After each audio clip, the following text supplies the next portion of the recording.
pasyon ang bola ay pinasa kay pasyon. Pasyon ngayon ang dribble pinasa kay pasyon.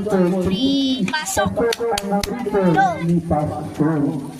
Hawak ngayon ang gamata ay pinasa kay Ladaran. Ang bola ay pinasa kay Talangkaw to Ladaran to Agamata for 2. Wala pa rin nakuha ni Mangutang. Ang bola ay pinasa kay Pasyon. Ang bola Pasyon ngayon na Lucido naghanap ng papasahan.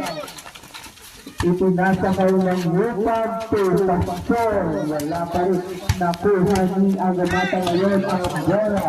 Agamata ngayon ang hawak ng bola. Ipinasa kay Ladaran. Ladaran to Palakpaw for 2. Pasok ang tutor ni Palakpaw.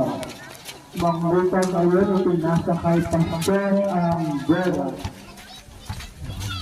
Pasyon ngayon ipinasa for 2. Wala pa rin nakuha